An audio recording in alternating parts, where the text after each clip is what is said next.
Sallu ala khairi salam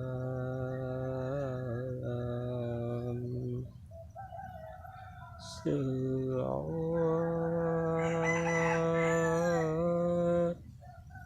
sallu ala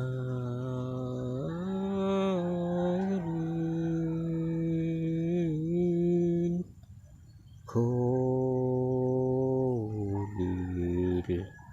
alam anam Allah Allah ya Muhammad alaihi salam Maula ya karimun habibana ya sayyidina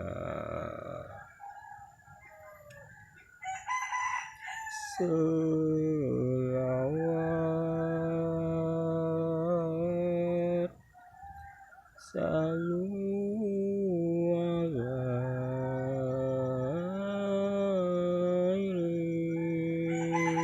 khairin salam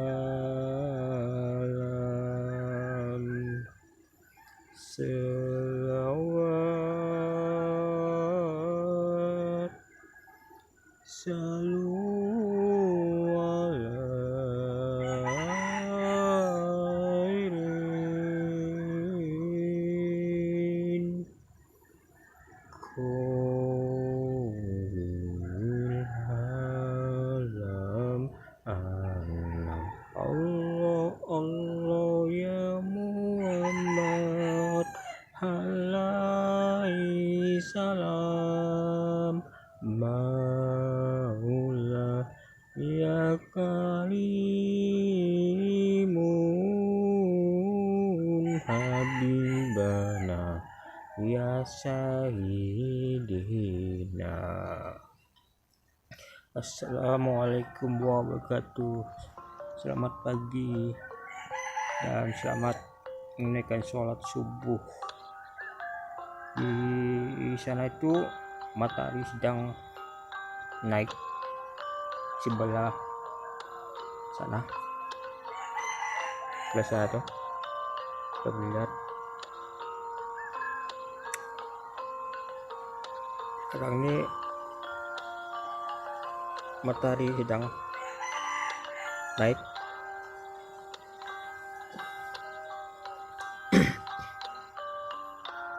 Di langit tuh Anda bayangkan luasnya langit tuh, dan kalau Anda lihat di atas langit tuh bagaikan taman-taman yang bisa Anda lihat di atas itu. Keindahan alam semesta ini luas.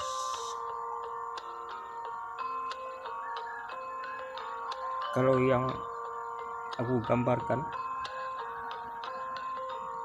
yang aku rasakan, batin aku di atas langit itu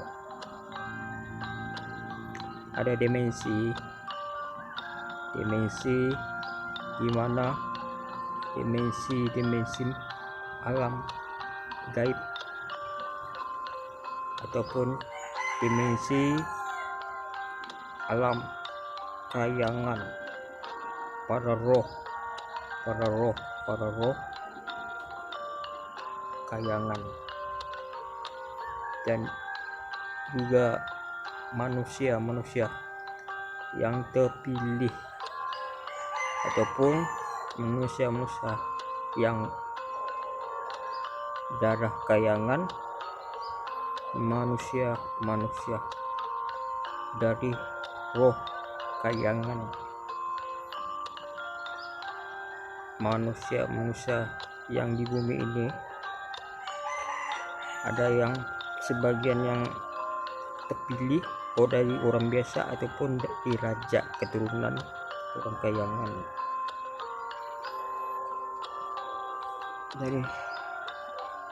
Dari orang Kayangan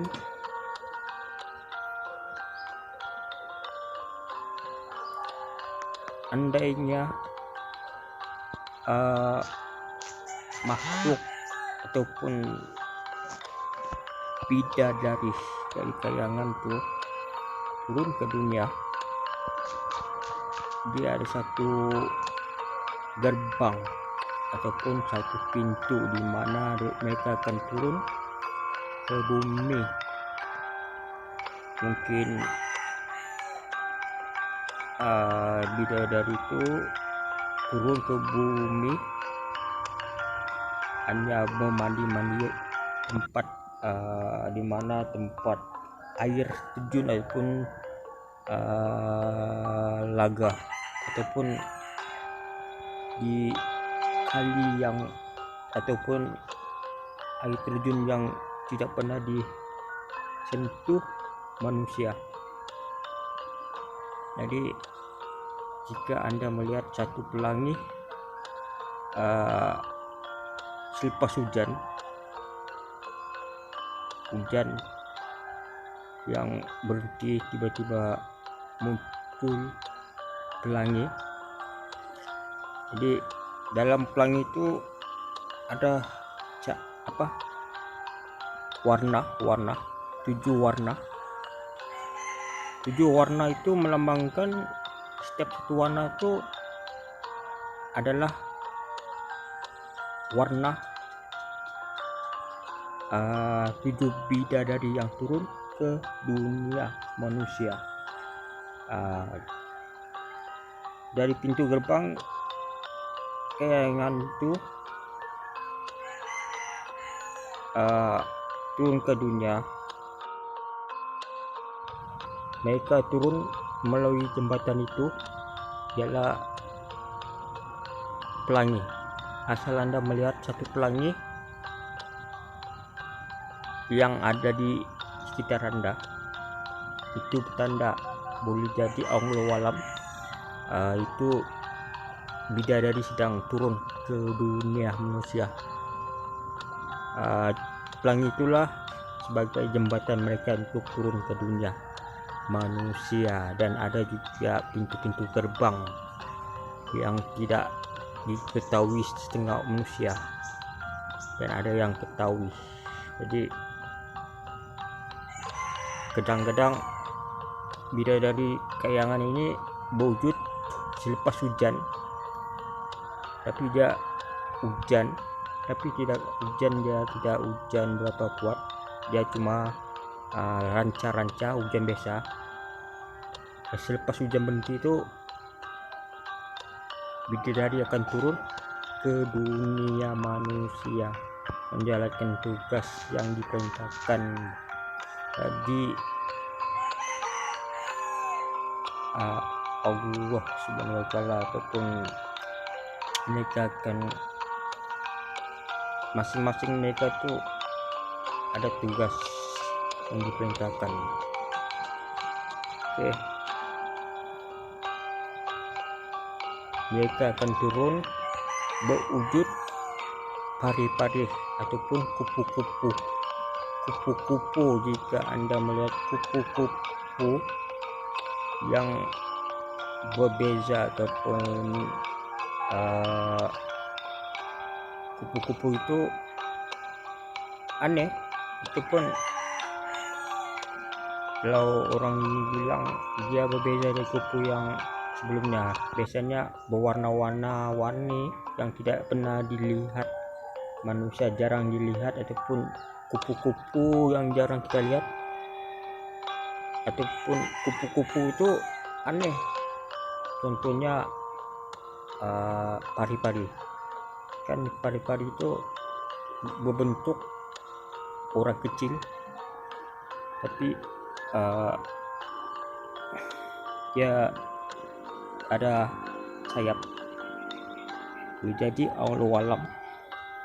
Tapi dunia gaib dimensi alam gaib itu luas di atas langit,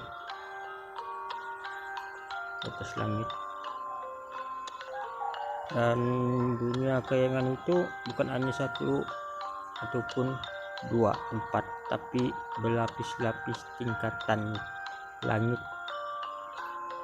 di atas sana dihuni oleh para roh dari jin maupun manusia yang terpilih, ataupun manusia-manusia yang dari darah kayangan, ataupun manusia-manusia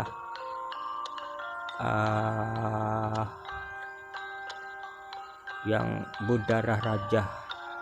Banyak kan raja-raja Nusantara, mereka yang menjalankan kebaikan di atas dunia semasa hidup, mereka tidak meninggal ataupun begitu saja, tapi di alam sana ada setengah-setengah roh, orang-orang alim ataupun para nabi ataupun orang-orang wali Allah itu, ataupun orang-orang yang soleh itu, bilang ada tingkatan langit di atas langit. Setiap orang itu yang membuat kebaikan itu rohnya akan naik ke atas, semakin baiknya, semakin baik amalnya, semakin dia beramal, semakin tinggilah dia punya tingkatan langit. Begitu juga dengan manusia yang darah kayangan. Kayangan itu apabila ada seorang bidadari melihat satu cahaya pancaran yang terang di muka bumi itu, mereka akan turun atas izin Allah untuk mendampingi sosok-sosok orang yang bercahaya beribadah, mengingatkan Allah, dan mereka akan masuk dalam tubuh seseorang itu. Dan apabila mendampingi seorang wanita yang soleh dan alim, dan apabila lahir seorang bayi, dan roh itu berasal dari roh kayangan, itulah dinamakan darah kayangan. Orang yang bayi itu lahir, dan apabila dia lahir membawa berkah kebaikan, dan apabila dia sudah meninggal dan berpisahnya dunia, rohnya tidak akan ke alam akhirat, tapi dia akan hidup di alam kayangan di mana roh itu berasal, ataupun orang kayangan roh itu akan kembali ke alam kayangan. Alam kayangan itu dipanggil juga sebagian orang ataupun ahli spiritual memanggilnya bumi kedua. Bumi kedua itu adalah alam kayangan, alam gaib, di mana dimensi itu berbeza dengan alam nyata yang kita duduk sekarang ini, dunia. Tapi alam dimensi kayangan itu berada di atas, antara di atas langit, di bawah, di atas bumi, di atas bumi, di bawah langit, pertengahan. Dia berada di pertengahan dimensi, di atas awan. Nah, jadi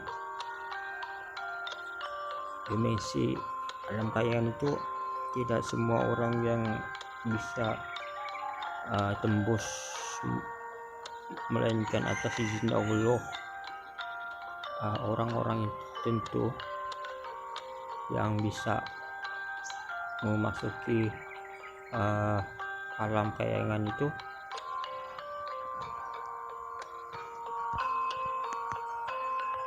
seperti yang pernah saya alami dan pernah saya jumpa ataupun pernah saya bermimpi kisah saya menemui bidadari dalam dimensi gaib, dan dimana yang saya melihat di atas langit itu ataupun di atas awan itu ada sebuah bangunan ataupun sebuah kampung ataupun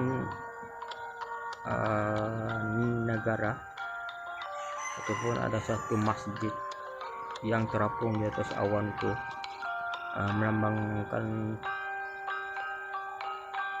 berwarna kuning emas, dan saya melihat itu banyak orang dan banyak penduduknya di sana. Ya macam di atas dunia juga ada berpasangan, ada rumah, ada kampungan. Cuma bedanya di sana dia punya sistem kerajaan ataupun diraja, seperti orang zaman dulu kalanya, tidak seperti kita yang berada di zaman kini. Di zaman modern mereka masih mengamalkan zaman-zaman Nusantara ataupun zaman-zaman orang dahulu ataupun pendekar-pendekarnya dulu. Setiap tempat mereka itu bersih apabila mereka bercocok tanam ataupun bercocok tanam berkebun. Ibaratkan biji jagung itu kalau dibuang di tanah, hari itu juga dia tanam, hari itu juga pohon itu tumbuh. Tidak seperti dunia, apabila kita tanam kita harus menunggu berbulan-bulan baru dia besar berbuah. Tapi kalau di alam kayangan mereka tanam sebiji benih, hari itu juga dia akan tumbuh terus dan berbuah. Hanya menit, tidak menunggu bulan. Itulah bezanya di alam kayangan. Di alam kayangan itu sistemnya semuanya sistem kerajaan di raja-raja, tidak sistemnya macam modern seperti kita di dunia yang modern nih. Juga masih mengamalkan sistem ala-ala pendekar dan keilmuan, kesaktian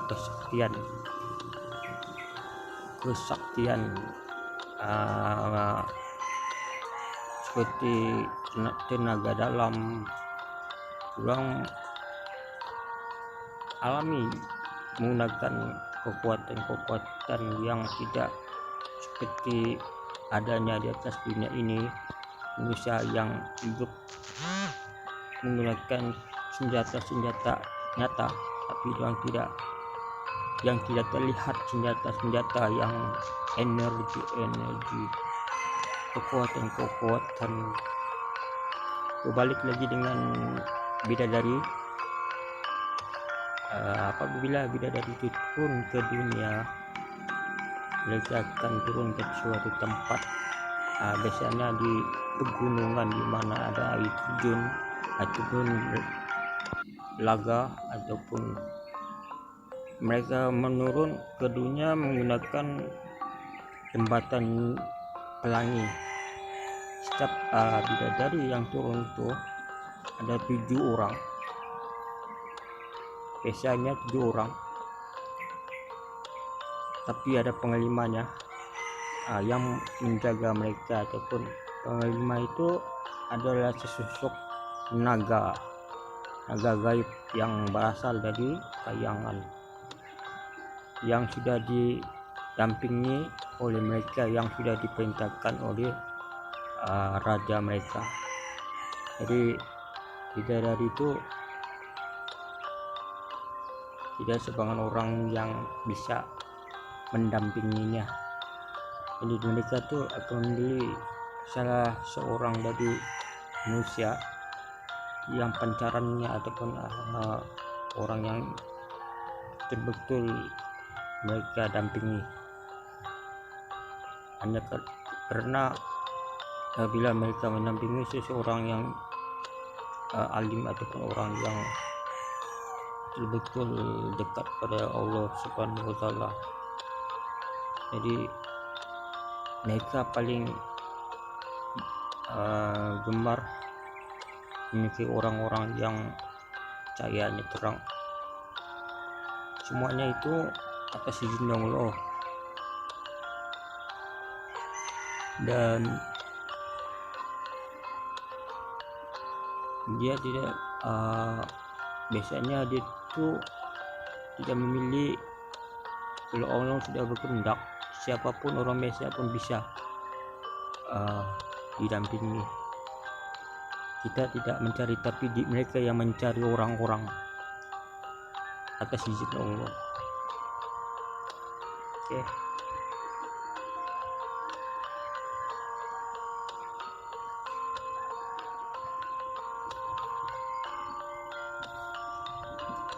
Inilah yang dinamakan cerita tayangan itu.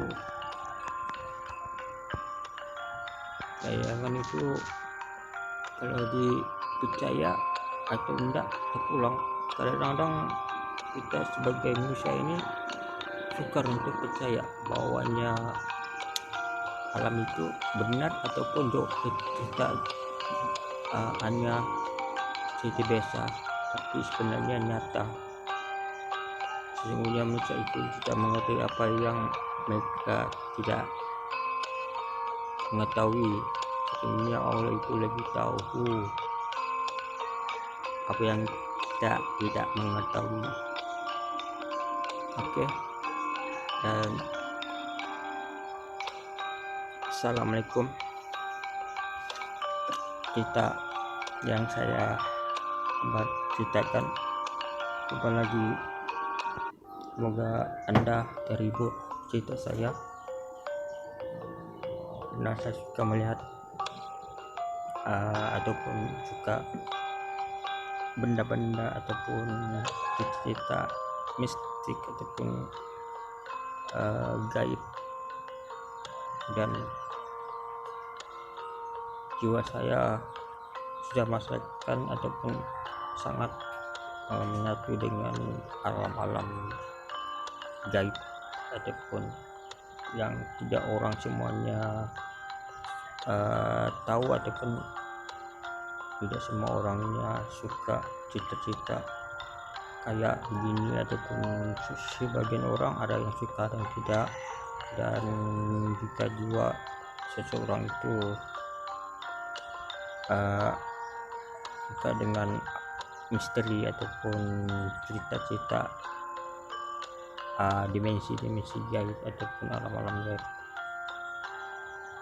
maka dia lebih percaya pada yang gaib daripada yang nyata, dan percaya bahwanya makhluk Allah itu ada, walaupun dia tidak melihat dengan secara nyata, tapi dengan batinnya, jiwa rohaninya, dia yakin bahwa semuanya itu ada atas izin Allah Subhanahu wa Ta'ala.